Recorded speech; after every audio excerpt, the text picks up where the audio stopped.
कि अगर हम हेयर ट्रांसप्लांटेशन करवा लेते हैं तो हम हेलमेट पहन सकते हैं लाइफ में दोबारा, या हमें जिंदगी भर हेलमेट नहीं पहनना पड़ेगा। Hey guys, welcome back to this channel. कैसे हैं आप सभी? उम्मीद करता हूं बहुत ही ज्यादा बेटर होंगे। आज की Q&A वीडियो में आप सभी का स्वागत है। हमने रिसेंटली एक पोस्ट डाला था जिसमें हमने पूछा था अगर आपके मन में हेयर ट्रांसप्लांट से रिलेटेड कोई भी डाउट है तो आप नीचे कमेंट में पूछ सकते हो। हम उन डाउट्स को डॉक्टर के साथ डिस्कस करने के बाद आपके क्वेश्चंस का आंसर देंगे। सो इसीलिए आपने काफी इंटरेस्टिंग डाउट्स पूछे हैं। कुछ डाउट्स ऐसे थे जो हम पहले वीडियोस में ऑलरेडी बता चुके थे, लेकिन कुछ नए क्वेश्चंस आए हैं, तो उन क्वेश्चंस को हमने डॉक्टर के साथ डिस्कस करके आज की वीडियो को प्रिपेयर किया है। इसलिए आज की वीडियो काफी ज्यादा इंटरेस्टिंग होने वाली है। वीडियो को स्टार्टिंग से लेकर आप एंड तक देखिएगा। वीडियो में काफी अच्छे डाउट्स आज क्लियर होने वाले हैं। दोस्तों वीडियो की तरफ बढ़ते हैं, लेकिन सबसे पहले अगर आप अपना हेयर ट्रांसप्लांटेशन करवाना चाहते हो और आप कंफ्यूज्ड हो, आपको कितने ग्राफ्ट लगेंगे, आपका ट्रांसप्लांटेशन में खर्चा कितना आएगा, आपको ट्रांसप्लांटेशन करवाना चाहिए भी कि नहीं, और आप भी हेयर ट्रांसप्लांट से रिलेटेड इन्फॉर्मेशन सर्च कर रहे हो, तो आप हमारी वेबसाइट www.besthairhelp.com पर विजिट कर सकते हो। वहां पे आपको ट्रांसप्लांट से रिलेटेड सारी की सारी इन्फॉर्मेशन मिल जाएगी और आप भी अपना ट्रांसप्लांटेशन सक्सेसफुली करवा पाओगे, जैसे कि काफी लोग करवा चुके हैं। नीचे मैंने डिस्क्रिप्शन में लिंक दिया हुआ है वेबसाइट का,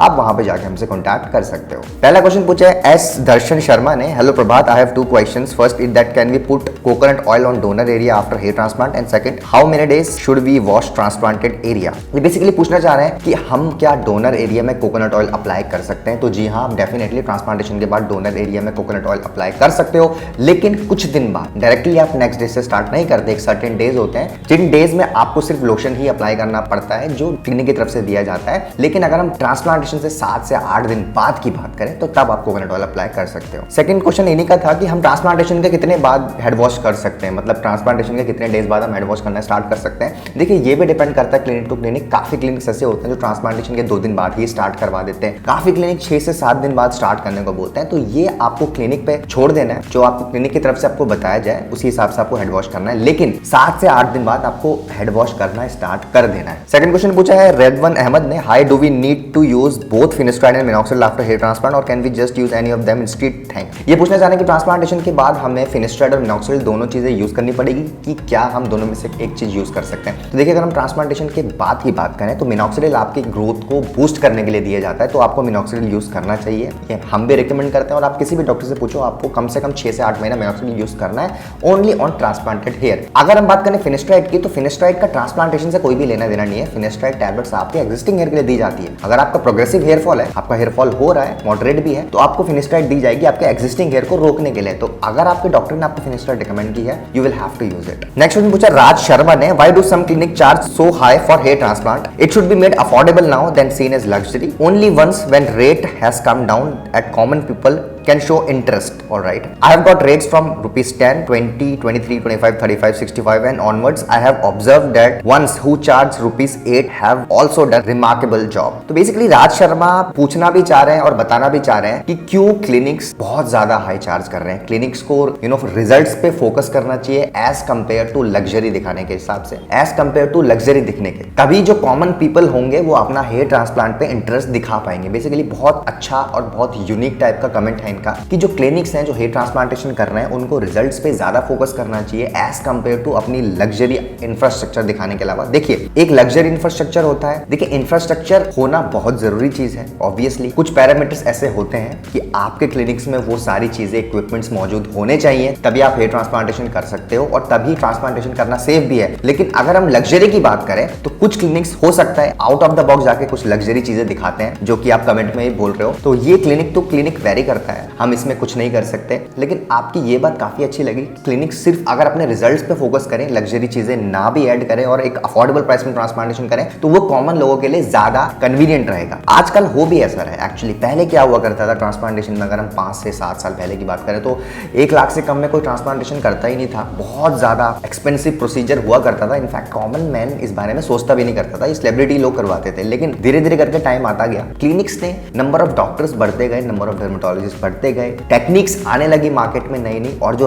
रेट्स थे वो भी अफोर्डेबल होने लगे। तो आज की डेट में अगर हम बात करें तो ऑब्वियसली बहुत ज्यादा वैरायटी है। 10 rupees per graph, 15 rupees per graph, 20 rupees per graph, 50 rupees per graph and 100 rupees per graph में भी ट्रांसप्लांटेशन हो रहा है और बहुत अच्छा हो रहा है। ऐसा नहीं कि खराब हो रहा है। देखिए, काफी लोगों का माइंडसेट इतना ज्यादा नैरो हो चुका है कि उनको चीप और अफोर्डेबल ट्रांसप्लांटेशन में फर्क ही नहीं दिखता। हर अफोर्डेबल ट्रांसप्लांटेशन चीप नहीं होता। अगर आप 20, 25, 30 रुपीज में अपना ट्रांसप्लांटेशन करवा रहे हो तो ऐसा नहीं है कि वो अफोर्डेबल है और उसका रिजल्ट नहीं आएगा। उसका रिजल्ट भी बहुत अच्छा आता है। इनफैक्ट हमने काफी केस स्टडीज में शो किया है पेशेंट के रिजल्ट जिन्होंने अपना transplantation 20 rupees per graft 25 rupees per graft में करवाया, उनका बहुत अच्छा रिजल्ट आया। आप हमारे चैनल में देख सकते हैं। तो ये चीज आपकी बहुत अच्छी लगी। और हाँ, अगर आप अफोर्डेबल ट्रांसप्लांटेशन करवाते हो तो डेफिनेटली आपका रिजल्ट अच्छा आता है। नेक्स्ट उन्होंने पूछा है तुषार ने, hello Prabhat, I have a question, I don't have a proper hair line by birth, I mean it's because of the genetics, from right side my hair line is completely different, so can I do hair transplant in that region where hair doesn't grow by birth. अच्छा, ये basically पूछना चाह रहे हैं कि इनको hair loss कुछ नहीं है, इनकी बाय बर्थ ही हेयर लाइन थोड़ी इरेगुलर है, इन्हें ऐसा लगता है, तो क्या हम उस हेयर लाइन को करेक्ट कर सकते हैं? एक साइड से इनकी हेयर लाइन, इनका कहना है कि थोड़ी इरेगुलर है, तो जी हाँ, आप ट्रांसप्लांटेशन कर सकते हो, लेकिन वो ट्रांसप्लांटेशन आप तभी कर पाओगे जब आपका हेयर फॉल होगा, वो प्रोग्रेसिव नहीं होगा। अगर आपके जेनेटिक्स में हेयर लॉस होना हो तो आपको पहले अपना केस आइडेंटिफाई करवाना पड़ेगा, आपको अपना ग्रेड ऑफ बॉल्डनेस देखना पड़ेगा, आपको अपना जेनेटिक्स के हिसाब से देखना पड़ेगा आप किस ग्रेड के बॉल्डनेस तक जा सकते हो, उसके बाद ही आप अपनी हेयर लाइन करेक्ट करवाएं। अगर आपके जेनेटिक्स में मेल पैटर्न बॉल्डनेस नहीं है, अगर आपने डॉक्टर से कंसल्टेशन ले, उन्होंने भी बोला कि आपको देख के लगता नहीं आप मेल पैटर्न बॉल्डनेस से गुजरोगे, तो जी हाँ, अपनी हेयर लाइन आप करेक्ट करवा सकते हैं। इसको हेयर लाइन करेक्शन भी बोलते हैं और काफी ज्यादा आज की डेट में हेयर लाइन करेक्शन लोग करवा रहे हैं। Models, celebrities hair line correction को काफी ज्यादा ऑप्ट कर रहे हैं आज की डेट में। नेक्स्ट उन्होंने पूछा शाहनवाज अंसारी ने, which season is best for hair transplant, winter is good for hair transplantation. ये पूछ रहे हैं बेसिकली कौन सा वेदर बेस्ट है ट्रांसप्लांटेशन सर्जरी करवाने के लिए, विंटर्स क्या बेस्ट है। इस क्वेश्चन का आंसर हमने एक प्रॉपर वीडियो बनाई थी। देखिए, हेयर ट्रांसप्लांटेशन वेदर पे डिपेंड नहीं करता, ये डिपेंड करता है आपके कन्वीनियंस पे। अब अगर आपके पास 6 दिन का वक्त है तो कोई भी मौसम हो आप ट्रांसप्लांटेशन करवा सकते हो। लेकिन अगर हम डेटा की बात करें, हम स्टैट्स की बात करें, तो हाँ, विंटर्स में लोग ज्यादा ट्रांसप्लांटेशन करवाते हैं क्योंकि इसके बहुत सारे रीजंस हैं। एक तो फेस्टिव सीजन है, छुट्टियां बहुत ज्यादा होती है, दूसरी विंटर्स में भी काफी ज्यादा हॉलीडेज पड़ती है, तो लोग कॉर्पोरेट जो वर्किंग प्रोफेशनल्स होते हैं उनके पास काफी टाइम होता है ट्रांसप्लांटेशन करवाने का, ये डेटा कहता है। लेकिन अगर हम प्रैक्टिकली बात करें तो ये बिल्कुल भी डिपेंड नहीं करता। अगर आपके पास गर्मियों में टाइम है, आपके पास विंटर्स में टाइम है, आपके पास बरसात में टाइम है, आप ट्रांसप्लांटेशन करवा सकते हो। नेक्स्ट उन्होंने पूछा है नीरज ने, नीरज कहना चाहता है, hi Prabhat, what all checkups will required before hair transplantation, please reply. ये बेसिकली पूछना चाह रहा है कि कौन कौन से चेकअप्स रिक्वायर्ड होते हैं हेयर ट्रांसप्लांटेशन सर्जरी से पहले। तो देखिए, आप कहीं भी ट्रांसप्लांटेशन करवाओगे आपको एक चेकलिस्ट दे दी जाती है क्लिनिक की तरफ से कि आपको ये मेडिकल टेस्ट करवाना है, तभी आपकी सर्जरी होगी। अगर आप इन मेडिकल टेस्ट को क्लियर कर पाते हो, अगर कुछ कॉम्प्लिकेशन हुई तो हो सकता है सर्जरी पोस्टपोन हो जाए। लेकिन कुछ क्लिनिक्स ऐसे भी होते हैं जहां पे आपको खुद चेकअप नहीं करवाना होता, क्लिनिक की तरफ से फ्री होता है। मोस्ट ऑफ द क्लिनिक्स में क्लिनिक की तरफ से इंक्लूडेड नहीं होता, आपको अलग से चेकअप करवाना पड़ता है। अगर चेकअप में आपकी जो क्राइटेरिया है वो फुलफिल हो रहा है तो ही आप ट्रांसप्लांटेशन करवाने आते हो। तो ये आपको क्लिनिक की तरफ से आपको चेकलिस्ट दी जाएगी, आप जहां भी ट्रांसप्लांटेशन करवाते हो। नेक्स्ट उन्होंने पूछा है अपनी तो जन है ने कि after transplantation can I use a derma roller. ये बेसिकली पूछना चाह रहे हैं कि ट्रांसप्लांटेशन के बाद क्या हम डर्मा रोलर यूज कर सकते हैं। तो डेफिनेटली आप यूज कर सकते हो, कुछ टाइम तक यूज नहीं कर सकते जब सर्जरी होती है, कुछ डेज तक, उसके बाद आप डर्मा रोलर यूज कर सकते हो। नेक्स्ट उन्होंने पूछा है LMD ने कि